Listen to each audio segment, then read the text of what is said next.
মধ্যপ্রাচ্যে ক্রমবর্ধমান উত্তেজনা ও সামরিক দ্বন্দ্বে এবার নতুন মাত্রা যুক্ত হয়েছে ইসরায়েল ও ইয়েমেনের মধ্যে। অত্যাধুনিক আকাশ প্রতিরক্ষা ব্যবস্থা থাড মোতায়েন করেও ইয়েমেনের হামলা ঠেকাতে ব্যর্থ হয়েছে যুক্তরাষ্ট্র। আর তাতেই নতুন করে প্রশ্ন তৈরি হয়েছে ইসরায়েলের সামরিক সক্ষমতা ও যুক্তরাষ্ট্রের প্রযুক্তির কার্যকারিতা নিয়ে। 2023 সালের অক্টোবরে ইসরায়েল ভূখণ্ডে থাড মোতায়েন করেছিল যুক্তরাষ্ট্র।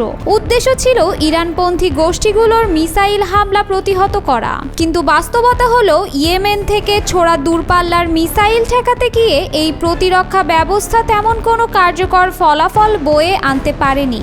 গত সপ্তাহে প্রথমবারের মতো থাড ব্যবহার করেও ইসরায়েলকে রক্ষা করতে পারেনি যুক্তরাষ্ট্র, এমন দাবি করেছে ইরান ভিত্তিক গণমাধ্যম তেহরান টাইমস।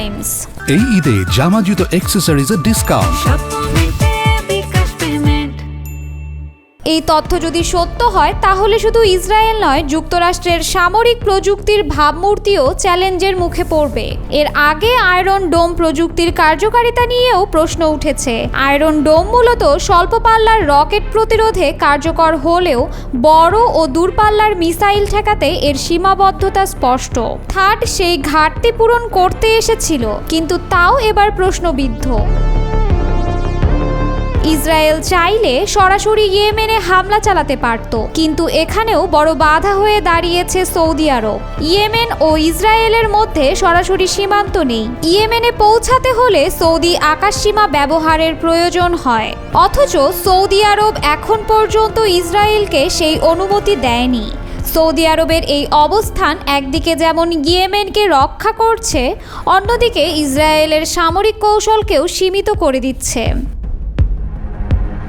বিশ্লেষকরা বলছেন, ইরান আপাতত গাজা, লেবানন ও সিরিয়ায় চলমান উত্তেজনার কারণে সামরিকভাবে ইসরায়েলের বিরুদ্ধে সরাসরি মাঠে নামতে পারছে না। এই শূন্যস্থান পূরণ করছে ইয়েমেন, যারা কার্যত ইরানের বি টিম হিসেবে কাজ করছে। ইয়েমেনের বিদ্রোহী গোষ্ঠী হুতি একের পর এক মিসাইল ছুড়ে ইসরায়েল ও পশ্চিমা শক্তিগুলোর উপর চাপ সৃষ্টি করে যাচ্ছে, যদিও তাদের সফলতার হার বেশ কম। ইসরায়েল ও যুক্তরাষ্ট্রের পাশাপাশি যুক্তরাজ্যও মাঝে মাঝে ইয়েমেনে বিমান হামলা চালাচ্ছে, কিন্তু জটিল ও বৈচিত্র্যময় ভূপ্রকৃতির কারণে ইয়েমেনকে পুরোপুরি দমন করা যাচ্ছে না। এই অবস্থায় ইয়েমেন গুরুত্বপূর্ণ এক কৌশলগত খেলোয়াড়ে পরিণত হয়েছে। থাডের ব্যর্থতার পর আন্তর্জাতিক পরিমণ্ডলে নতুন করে প্রশ্ন উঠেছে, ইসরায়েল কি সত্যিই নিরাপদ?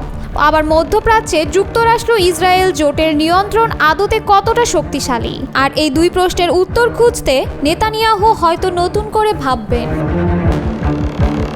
বিশ্লেষকরা মনে করছেন, যদি থাডের ব্যর্থতা নিয়ে বিদ্রোহীদের দাবি সত্য হয়, তাহলে এটি হতে পারে মধ্যপ্রাচ্যের শক্তির ভারসাম্য পরিবর্তনের একটি গুরুত্বপূর্ণ ইঙ্গিত। এই বাস্তবতায় ইসরায়েলের জন্য পরবর্তী দিনগুলো আরও কঠিন হয়ে উঠতে পারে। এ পরিস্থিতিতে ভবিষ্যৎ চিত্র নির্ভর করবে সৌদি আরবের অবস্থান, যুক্তরাষ্ট্রের প্রতিক্রিয়া এবং ইরান ইয়েমেন অক্ষের সামরিক কৌশলের উপর।